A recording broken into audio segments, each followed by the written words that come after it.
আল্লাহ কেন মানুষকে কষ্ট দেন, এর কারণ জানেন কি?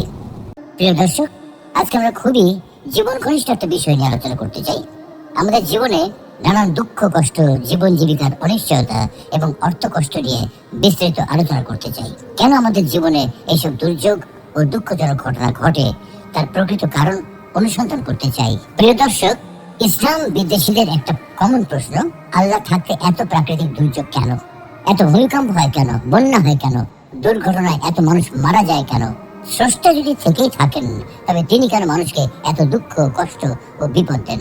স্রষ্টা যদি থাকতেন, তবে তার সৃষ্টিকে সাহায্য করতেন, এভাবে তাকে বিপদের মধ্যে রাখতেন না।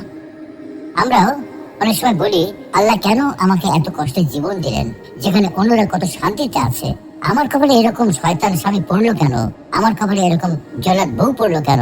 আমি তো 5 ওয়াক্ত নামাজ পড়ি, রোজা রাখি, কোনোদিন ঘুষ খাইনি, কিন্তু তারপরেও আমার ক্যান্সার হলো কেন? সত্যি যদি আল্লাহ নামে কোনো সত্তা থেকেই থাকেন, তাহলে পৃথিবীতে এত দুঃখ কষ্ট কেন? আসলে পৃথিবীতে কোনো সমস্যা থাকার মানে এই নয় যে কোনো পরম করুণাময় সৃষ্টিকর্তা নেই, বরং এটাই প্রমাণ হয় যে আপনি আমি সৃষ্টিকর্তা সম্পর্কে নিজে নিজে কিছু একটা ধারণা করে বসে আছি, যা মোটেও সঠিক নয়। বিশ্বের 40% মানুষের ইন্টারনেট ব্যবহার করার সামর্থ্য নেই। 10 থেকে 15% মানুষ ইন্টারনেট জিনিসটা চেনেই না। আপনি ইন্টারনেট ব্যবহার করেন তো? আপনি যখন এই ভিডিওটা দেখছেন, তখন বিশ্বের প্রতি 7 জনের মধ্যে অন্তত 1 জন মানুষ অভুক্ত বা না খেয়ে আছে। আপনি খেয়েছেন তো? বাংলাদেশে প্রতি মিনিটে অন্তত 1 জন মানুষ মারা যায়। আপনি যতক্ষণ ধরে এই ভিডিওটা দেখছেন, ততক্ষণ অন্তত 3 জন মানুষ মারা গেছে, আপনি এখনো বেঁচে আছেন। এভাবে আল্লাহ তাআলা বিভিন্ন ভাবে নানা উপায় বিভিন্ন ক্ষেত্রে আমাদেরকে নিয়ামত দান করেন। এরশাদ হচ্ছে, وَلَقَدْ صَرَّفْنَاهُ بَيْنَهُمْ لِيَذَّكَّرُوا فَأَبَى أَكْثَرُ النَّاسِ إِلَّا كُفُورًا। আমি তাদের মধ্যে বিভিন্ন ভাবে নিয়ামত বিতরণ করি যেন তারা স্মরণ করে, কিন্তু অধিকাংশ লোক অকৃতজ্ঞতা প্রকাশ করা ছাড়া কিছুই করে না। আমরা যদি আল্লাহর নিয়ামত গুনতে থাকি, তাহলে কখনো তা গুনে শেষ করতে পারবো না। কিন্তু অধিকাংশ সময় আমরা এত বিপুল নিয়ামত পাওয়ার পরেও শুকরিয়া আদায় না করে উল্টো অকৃতজ্ঞতা প্রকাশ করি। বড় মহান আল্লাহ রাব্বুল আলামিন মানুষকে সবচেয়ে বেশি ভালোবেসে তার নিয়ামতের ভান্ডার মানুষের জন্য উন্মুক্ত করে দিয়েছেন। যেমন তিনি বলেন, أَلَمْ تَرَوْا أَنَّ اللَّهَ سَخَّرَ لَكُم مَّا فِي السَّمَاوَاتِ وَمَا فِي الْأَرْضِ وَأَسْبَغَ عَلَيْكُمْ نِعَمَهُ ظَاهِرَةً وَبَاطِنَةً। তোমরা কি দেখো না, আল্লাহ নভমণ্ডল ও ভূমণ্ডলে যা কিছু আছে সবই তোমাদের কাজে নিয়োজিত করে দিয়েছেন এবং তোমাদের প্রতি তার প্রকাশ্য ও অপ্রকাশ্য নিয়ামত সমূহ পরিপূর্ণ করে দিয়েছেন। তাহলে প্রশ্ন আসে যে মহান আল্লাহ রাব্বুল আলামিন যদি মানব জাতিকে এত নিয়ামতি দিয়ে থাকেন, এত অনুগ্রহ করে থাকেন, তাহলে তিনি কেন মানুষকে বিপদ আপদে ফেলেন? মানুষকে কেন তিনি কষ্ট দেন? আর মানুষকে কষ্ট দিয়ে তার লাভটা কি? তাই আল্লাহ তাআলা নিজেই এই প্রশ্নের উত্তর দিয়েছেন। মানুষকে তিনি কেন কষ্ট দেন? এত অসীম রহমতের অধিকারী হওয়া সত্ত্বেও কেন তিনি মানুষকে বিপদ আপদ দেন? তার উত্তরে পবিত্র কোরআনুল কারীমে স্বয়ং আল্লাহ রাব্বুল আলামিন নিজেই বলেছেন, وَلَنَبْلُوَنَّكُم بِشَيْءٍ مِّنَ الْخَوْفِ وَالْجُوعِ وَنَقْصٍ مِّنَ الْأَمْوَالِ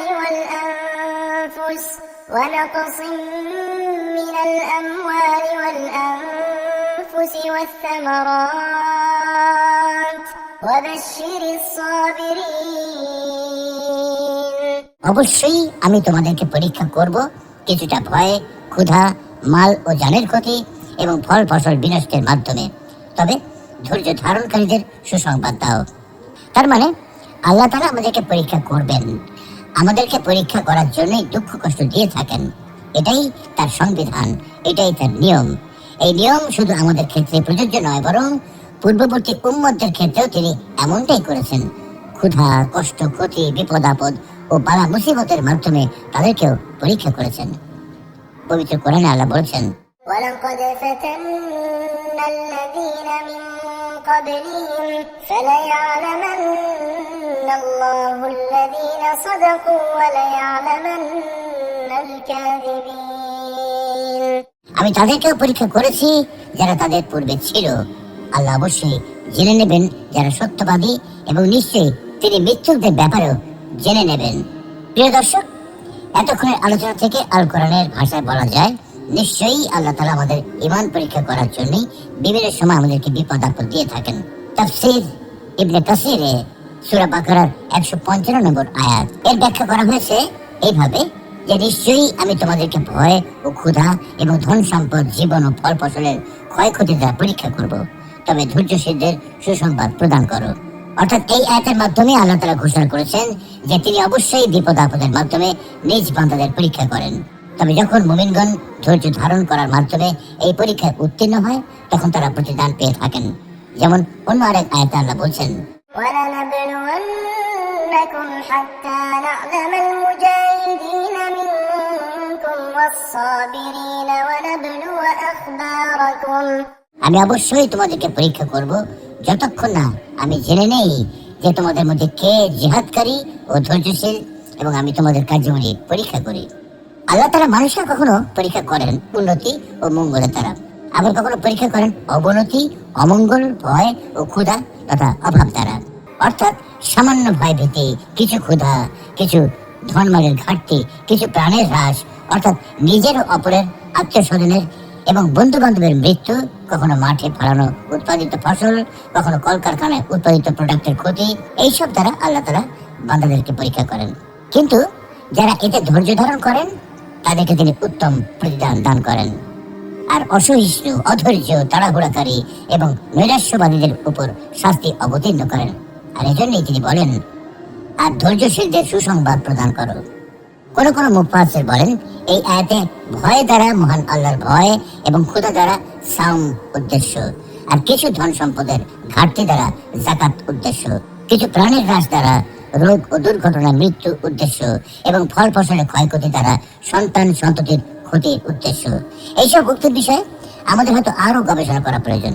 কিন্তু একটা বিষয় খুবই পরিষ্কার, পরীক্ষা করা ব্যতীত এবং পরীক্ষা পাশ হওয়া ব্যতীত আল্লাহ তাআলা সাধারণত কাউকে কোনো পুরস্কার দান করেন না। বিপদ আপদে আল্লাহর উপর নির্ভরশীলতার উপকারিতা।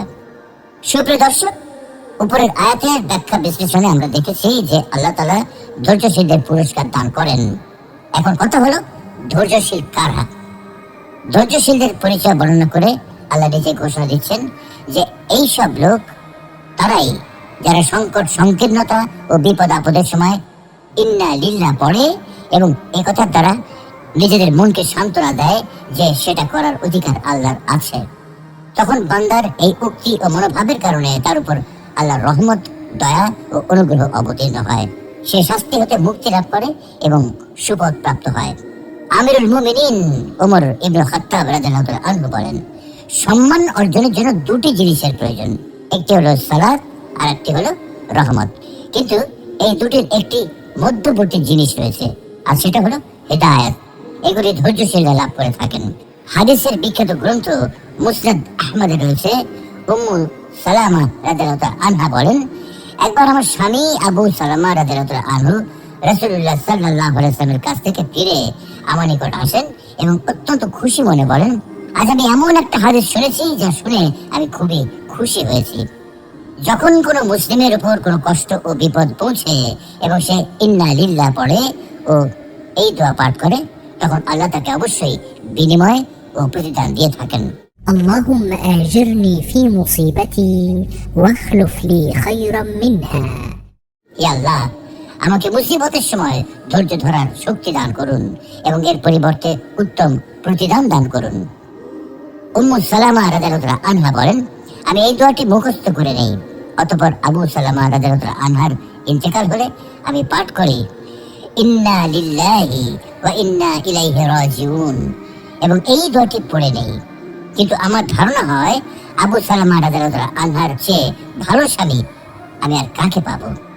কিন্তু বাস্তবতা হচ্ছে আমার ইদ্দত শেষ হওয়ার পর রাসূলুল্লাহ সাল্লাল্লাহু আলাইহি ওয়াসাল্লাম আমাকে বিয়ে করার ইচ্ছা প্রকাশ করেন। প্রস্তাব পেয়ে আমি বললাম, এটা তো আমার জন্য বড়ই সৌভাগ্যের ব্যাপার, কিন্তু আমার কিছু সমস্যা আছে। প্রথমত, আমি একজন অভিমানী নারী, না জানি এর কারণে কখন আমি আপনার অপছন্দের কোনো কাজ করে ফেলি, না জানি এর কারণে আল্লাহর নিকট আমার শাস্তি হয় নাকি। দ্বিতীয়ত, আমি একজন বয়স্ক নারী। তৃতীয়ত, আমার প্রাক্তন স্বামীর ঘরে ছেলে মেয়ে রয়েছে। তখন রাসূলুল্লাহ সাল্লাল্লাহু আলাইহি ওয়াসাল্লাম বলেন, দেখো, মহান আল্লাহ তোমার অভিমান দূর করে দেবেন, আর আমার বয়সও তো কম নয়, এবং তোমার ছেলে মেয়েও যেন আমারই ছেলে মেয়ে। আমি এই কথা শুনে বললাম, হে মহান আল্লাহ রাসূল, তাহলে আমার কোনো আপত্তি নেই। অতঃপর মহান আল্লাহর নবীর সাথে আমার বিয়ে হয়ে যায় এবং মহান আল্লাহ সেই দোয়ার বরকতে আমার পূর্ব স্বামীর চেয়ে উত্তম স্বামী অর্থাৎ রাসূলুল্লাহ সাল্লাল্লাহু আলাইহি ওয়াসাল্লামকে দান করেন। আবু সিনান রাহমাতুল্লাহ আলাইহি থেকে বর্ণিত, তিনি বলেন, আমার ছেলে সিনানকে আমি দাফন করলাম। কবরের কিনারায় আবু তালহা আল খাওলানী রাহমাতুল্লাহ আলাইহি বসা অবস্থায় ছিলেন। কবর হতে আমি যখন উঠে আসতে চাইলাম, তখন আমার হাত ধরে তিনি বললেন, এ আবু সিনান, আমি কি তোমাকে একটা সুসংবাদ দেবো না? আমি বললাম, অবশ্যই দিন। তিনি বললেন, রাসূলুল্লাহ সাল্লাল্লাহু আলাইহি ওয়াসাল্লাম বলেছেন, কোন বান্দার কোন সন্তান মারা গেলে আল্লাহ তাআলা ফেরেশতাদের প্রশ্ন করেন, তোমরা কি আমার বান্দার সন্তানকে ছিনিয়ে আনলে?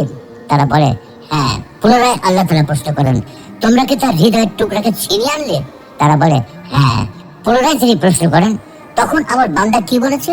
তারা বলে, সে আপনার প্রশংসা করেছে এবং ইন্না লিল্লাহি ওয়া ইন্না ইলাইহি রাজিউন পাঠ করেছে।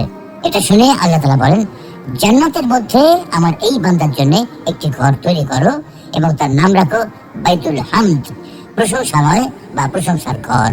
কারণ এই ঘরের অধিবাসী বান্দা বিপদে পড়ার পরেও আমার উপর ভরসা রেখেছে এবং আমার প্রশংসা করেছে। প্রিয় দর্শক, এতক্ষণ ধরে আমরা যে সকল আয়াত ও হাদিস উল্লেখ করেছি, সেগুলো থেকে সুস্পষ্টভাবে বোঝা যায় যে আল্লাহ তাআলা আমাদেরকে পরীক্ষা করবেন বিভিন্ন বিপদ, দুঃখ, কষ্ট, ক্ষতি ইত্যাদি দিয়ে। আমাদের পূর্বে যেসব মানুষ ছিল, যেসব উম্মত এসেছিল, তাদের সবাইকেই আল্লাহ তাআলা কোনো না কোনো ভাবে পরীক্ষা করেছেন। আমাদেরকেও তিনি কোনো না কোনো ভাবে পরীক্ষা করবেন।